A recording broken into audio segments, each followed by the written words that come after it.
નમસ્કાર મિત્રો, સ્વાગત છે તમારું અમારી યુટ્યુબ ચેનલમાં। તો મિત્રો, જીએસએસબી એટલે કે ગુજરાત ગૌણ સેવા પસંદગી મંડળ દ્વારા સર્વેયર વર્ગ 3 ની પોસ્ટ પર ભરતી બહાર પાડવામાં આવેલી છે। તો આ ભરતી વિશે આપણે તમામ માહિતી આજના વિડીયોમાં મેળવી લઈએ। તે પહેલા વિડીયો ગમે તો લાઈક અને શેર કરી દેજો, ચેનલમાં નવા હોય તો ચેનલને સબસ્ક્રાઇબ કરી દેજો। તો ચાલો મિત્રો, વિડીયોની શરૂઆત કરીએ।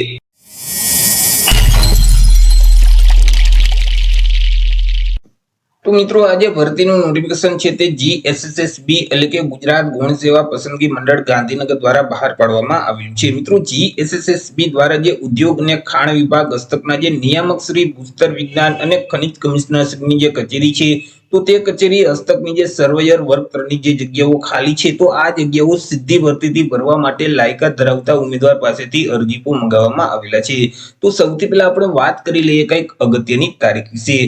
હવે મિત્રો, આ જે ભરતી છે તેમાં જો તમારે અરજી કરવી હોય તો ઓનલાઈન અરજી ફોર્મ ભરવાનું રહેશે। ઓનલાઈન અરજી ફોર્મ છે તે 14/7/2025 બપોરના 2 વાગ્યાથી શરૂ કરી દેવામાં આવશે। 14/7/2025 થી લઈ અને 28/7/2025 ના સમયગાળા દરમિયાન તમારે ઓનલાઈન અરજી કરવાની રહેશે।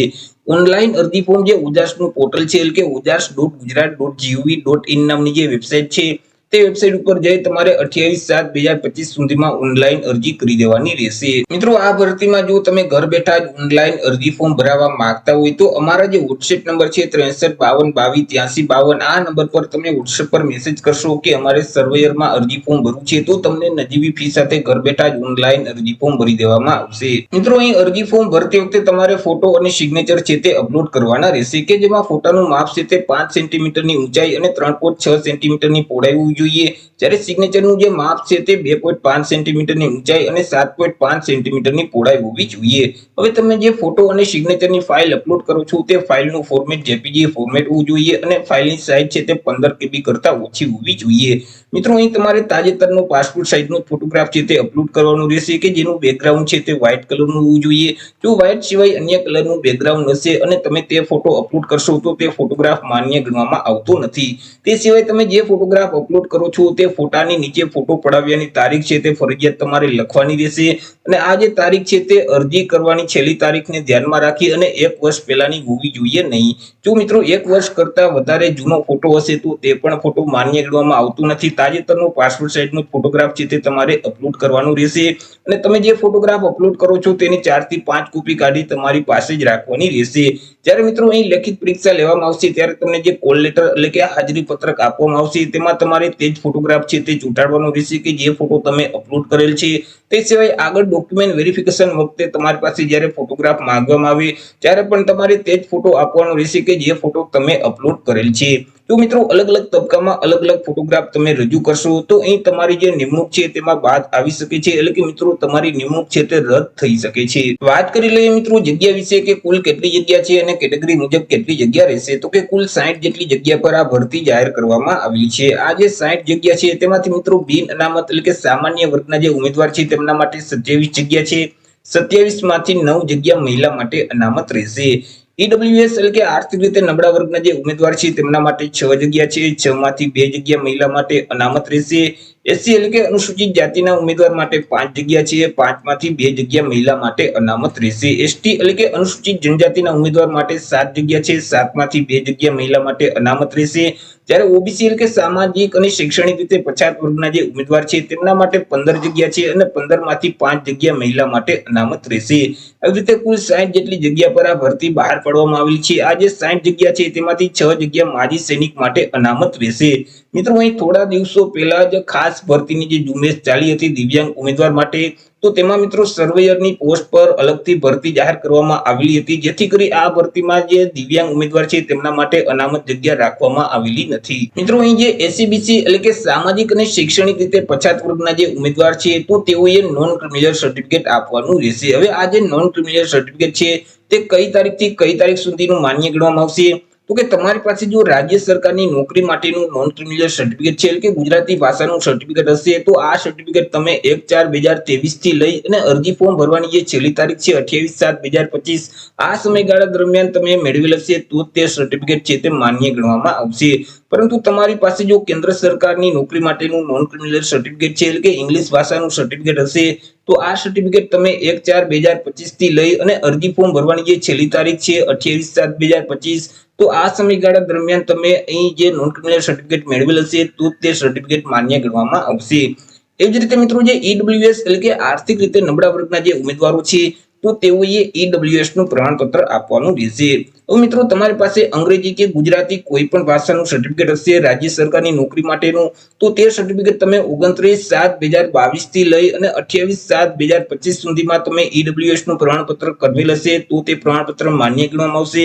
પરંતુ કેન્દ્ર સરકારની નોકરી માટેનું ઈડબ્લ્યુએસ નું પ્રમાણપત્ર તમારી પાસે હશે તો તે સર્ટિફિકેટ તમે 1/4/2025 થી લઈ અને અરજી ફોર્મ ભરવાની જે છેલ્લી તારીખ છે 28/7/2025, તો આ સમયગાળા દરમિયાન તમે મિત્રો ઈડબ્લ્યુએસ નું પ્રમાણપત્ર કરેલ હશે તો તે માન્ય ગણવામાં આવશે. વાત કરી લઈએ મિત્રો પગાર ધોરણ વિશે કે ઉમેદવારને કયા પગાર ધોરણ મુજબ પગાર આપવામાં આવશે. તો ઉમેદવારોને પ્રથમ 5 વર્ષ સુધી તો ફિક્સ પગાર મળવા પાત્ર થશે. દર મહિને ₹40,800 ફિક્સ પગાર આપવામાં આવશે. 5 વર્ષ પૂરા થઈ જશે એટલે મિત્રો અહીં પે મેટ્રિક લેવલ 5 છે તે મુજબ ઉમેદવારોને પગાર આપવામાં આવશે. એટલે કે ₹29,200 થી લઈ અને 92,300 નું જે પગાર ધોરણ છે તે મુજબ ઉમેદવારોને પગાર મળવા પાત્ર થશે. વાત કરી લઈએ મિત્રો એજ લિમિટ એટલે કે વય મર્યાદા વિશે. અરજી ફોર્મ ભરવા માટે ઉમેદવારની ઉંમર કેટલી હોવી જોઈએ? તો કે અહીં અરજી ફોર્મ ભરવાની જે છેલ્લી તારીખ છે 28/7/2025 તે તારીખને ધ્યાનમાં રાખી ઉમેદવારે પોતાની ઉંમરની ગણતરી કરવાની રહેશે. 28/7/2025 ના રોજ ઉમેદવારની જે ઉંમર છે તે ઓછામાં ઓછી 18 વર્ષ અને વધુમાં વધુ 33 વર્ષની હોવી જોઈએ. પરંતુ અહીં જે અનામત વર્ગના જે ઉમેદવાર છે તેઓને સરકારશ્રીના નિયમ અનુસાર છૂટછાટ છે તે આપવામાં આવશે. જેમ કે સામાન્ય વર્ગની જે મહિલા ઉમેદવાર છે તેઓને 5 વર્ષની ઉંમરમાં છૂટછાટ આપવામાં આવશે. અનામત વર્ગના જે તમામ ઉમેદવાર છે તેઓને પણ 5 વર્ષની ઉંમરમાં છૂટછાટ મળવાપાત્ર થશે. દિવ્યાંગ ઉમેદવાર છે તો તેઓને 10 વર્ષની ઉંમરમાં છૂટછાટ આપવામાં આવશે. ત્યાર પછી જે માજી સૈનિક છે તો તેઓએ જે સંરક્ષણ સેવા બજાવેલ છે તે ઉપરાંત 3 વર્ષની ઉંમરમાં છૂટછાટ છે તે મળવાપાત્ર થશે. તે સિવાય બાકી જે તમામ ઉમેદવાર છે તો તેમની ઉંમર ઓછામાં ઓછી 18 વર્ષ અને વધુમાં વધુ 33 વર્ષની હોવી જોઈએ. પરંતુ અહીં કોઈ પણ સંજોગોમાં ઉમેદવારની ઉંમર છે તે 45 વર્ષ કરતા વધવી ન જોઈએ. જો ઉમેદવારની ઉંમર 45 વર્ષ કરતા વધી જતી હશે તો તેવા સંજોગોમાં તે ઉમેદવારને છૂટછાટ મળવા પાત્ર થતી નથી. વાત કરી લઈએ એજ્યુકેશન ક્વોલિફિકેશન એટલે કે શૈક્ષણિક લાયકાત વિશે. અરજી ફોર્મ ભરવા માટે ઉમેદવારની શૈક્ષણિક લાયકાત કેટલી હોવી જોઈએ? તો કે ઉમેદવારોએ કોઈ પણ સરકાર માન્ય યુનિવર્સિટીમાંથી ડિપ્લોમા ઇન સિવિલ એન્જિનિયરિંગ છે તે પાસ કરેલું હોવું જોઈએ, અથવા તો ઉમેદવારોએ કોઈ પણ સરકાર માન્ય આઈટીઆઈ માંથી સર્વેયરનો કોર્સ છે તે પાસ કરેલો હોવો જોઈએ. કાં તો તમે ડિપ્લોમા સિવિલ એન્જિનિયરિંગ કરેલું હોવું જોઈએ અથવા તો તમે આઈટીઆઈ માંથી સર્વેયરનો કોર્સ છે તે પાસ કરેલો હોવો જોઈએ, તો તમે આ ભરતીમાં અરજી ફોર્મ ભરી શકશો. સાથે સાથે ઉમેદવાર પાસે બેઝિક કોમ્પ્યુટરનું નોલેજ હોવું જોઈએ. ઉમેદવાર છે તે ગુજરાતી ભાષા અથવા તો હિન્દી ભાષા અથવા તો બંને ભાષાના જાણકાર હોવા જોઈએ. વાત કરી લઈએ મિત્રો કોમ્પ્યુટર સર્ટિફિકેટ વિશે કે કોમ્પ્યુટરનું સર્ટિફિકેટ ક્યું માન્ય ગણવામાં આવશે. તો કે ઉમેદવારોએ કોઈ પણ સરકાર માન્ય તાલીમ આપતી જે સંસ્થા છે તેમાંથી બેઝિક કોમ્પ્યુટરનો કોર્સ પાસ કરેલ હશે અને તેનું પ્રમાણપત્ર કે માર્કશીટ ઉમેદવાર પાસે હશે તો તે માન્ય ગણવામાં આવશે. અથવા તો સરકાર માન્ય યુનિવર્સિટી અથવા તો સંસ્થામાંથી કોમ્પ્યુટર જ્ઞાન અંગેનો કોઈ પણ ડિપ્લોમા કે ડિગ્રીનો સર્ટિફિકેટ કોર્સ પાસ કરેલ હશે અને તેનું પ્રમાણપત્ર ઉમેદવાર પાસે હશે તો પણ તે માન્ય ગણવામાં આવશે. અથવા તો જે ડિગ્રી કે ડિપ્લોમાનો અભ્યાસક્રમ છે તે અભ્યાસક્રમ કોમ્પ્યુટર વિષય સાથે પાસ કરેલ હશે અને તેનું પ્રમાણપત્ર ઉમેદવાર પાસે હશે તો પણ તે માન્ય ગણવામાં આવશે. અથવા તો જે ધોરણ 10 અને ધોરણ 12 ની જે પરીક્ષા છે તો આ પરીક્ષા કોમ્પ્યુટર વિષય સાથે પાસ કરેલ હશે અને તેનું પ્રમાણપત્ર ઉમેદવાર પાસે હશે તો પણ તે માન્ય ગણવામાં આવશે. પરંતુ અરજી ફોર્મ ભરતી વખતે ઉમેદવાર પાસે બેઝિક કોમ્પ્યુટરનું નોલેજ ધરાવતું સર્ટિફિકેટ નથી તો પણ હાલ અત્યારે અરજી ફોર્મ છે તે ભરી શકશે. પરંતુ જ્યારે ઉમેદવારને નિમણૂક આપવામાં આવે તો નિમણૂક આપ્યા પહેલા મિત્રો તમારે બેઝિક કોમ્પ્યુટરની પરીક્ષા તમે પાસ કર્યાનું પ્રમાણપત્ર છે તે ફરજિયાત તમારે રજૂ કરવાનું રહેશે. જો નિમણૂક વખતે તમે કોમ્પ્યુટરનું સર્ટિફિકેટ રજૂ નહીં કરી શકો તો તમારી પસંદગી છે તે રદ કરી દેવામાં આવશે. વાત કરી લઈએ મિત્રો પરીક્ષા ફી વિશે કે કયા ઉમેદવારોએ કેટલી પરીક્ષા ફી ભરવાની રહેશે. તો અહીં તમામ વર્ગના ઉમેદવારોએ પરીક્ષા ફી ભરવાની છે કે જેમાં બિન અનામત વર્ગના જે ઉમેદવાર છે પુરુષ ઉમેદવાર તો તેઓએ પરીક્ષા ફી તરીકે ₹500 ભરવાના રહેશે. તે સિવાય અનામત વર્ગના જે તમામ ઉમેદવાર છે જેમ કે તમામ કેટેગરીની મહિલા ઉમેદવાર છે, સામાજિક અને શૈક્ષણિક રીતે પછાત વર્ગના ઉમેદવાર છે, અનુસૂચિત જાતિના ઉમેદવાર છે, અનુસૂચિત જનજાતિના ઉમેદવાર છે, આર્થિક રીતે નબળા વર્ગના જે ઉમેદવાર છે, દિવ્યાંગ અને માજી સૈનિક છે, તો આ તમામ અનામત વર્ગના જે ઉમેદવાર છે તેઓએ પરીક્ષા ફી તરીકે ₹400 ભરવાના રહેશે. પરંતુ મિત્રો તમે પરીક્ષામાં હાજર રહેશો તો તેવા સંજોગોમાં તમે જે પરીક્ષા ફી ભરેલ છે તે ફી તમને પરત કરી દેવામાં આવશે.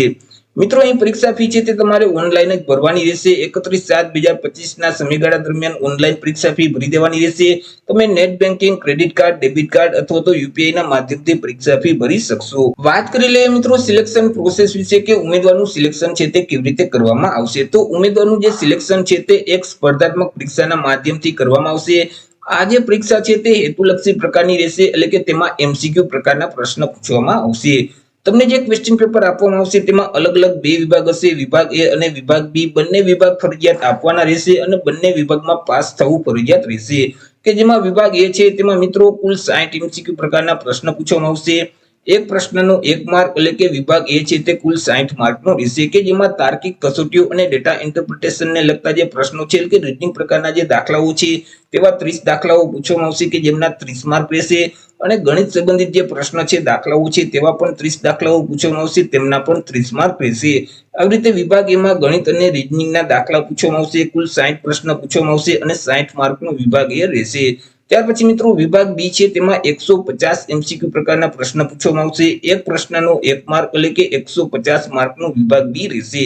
કે જેમાં ભારતનું બંધારણ, વર્તમાન પ્રવાહો, ગુજરાતી અને ઇંગ્લિશ ગ્રામર સંબંધિત 30 પ્રશ્ન પૂછવામાં આવશે કે જેમના 30 માર્ક રહેશે. અને સંબંધિત વિષય અને તેની ઉપયોગિતાને લગતા જે પ્રશ્ન છે, એટલે કે સર્વેયરને લગતી જે કામગીરીના પ્રશ્ન છે, તો તે પ્રશ્ન 120 પૂછવામાં આવશે કે જેમના 120 માર્ક રહેશે. આવી રીતે વિભાગ એમાં કુલ 60 પ્રશ્નો, વિભાગ બી માં 150 પ્રશ્ન, એટલે કે કુલ 210 પ્રશ્ન છે તે પૂછવામાં આવશે. 210 માર્કનું પેપર રહેશે અને પેપર લખવા માટે તમને 3 કલાકનો સમયગાળો આપવામાં આવશે. મિત્રો આ જે પરીક્ષા છે તેમાં માઇનસ પદ્ધતિ લાગુ પડશે, એટલે કે તમે જો પ્રશ્નનો જવાબ છે તે ખોટો ટીક કરશો તો તમે જે પ્રશ્નનો સાચો જવાબ આપેલ છે અને તમને 1 માર્ક મળેલ છે તેમાંથી 1/4 માર્ક, એટલે કે 0.25 માર્ક છે તે માઇનસ કરી દેવામાં આવશે. મિત્રો એ ડિટેલમાં અભ્યાસક્રમ વિશે આપણે અલગથી એક વિડીયો અપલોડ કરી દેશું. તો આવી રીતે મિત્રો ગુજરાત ગૌણ સેવા પસંદગી મંડળ દ્વારા સર્વેયર વર્ગ 3 ની પોસ્ટો ભરતી બહાર પાડવામાં આવેલી છે. તો આશા રાખું છું વિડીયો પસંદ પડ્યો હશે. વિડીયો પસંદ પડ્યો હોય તો લાઈક અને શેર કરી દેજો. ચેનલમાં નવા હોય તો ચેનલને સબસ્ક્રાઇબ કરી દેજો. ફરી મળીશું એક નવા ટોપિક સાથે એક નવા વિડીયોમાં. ત્યાર સુધી જય હિન્દ, વંદે માતરમ.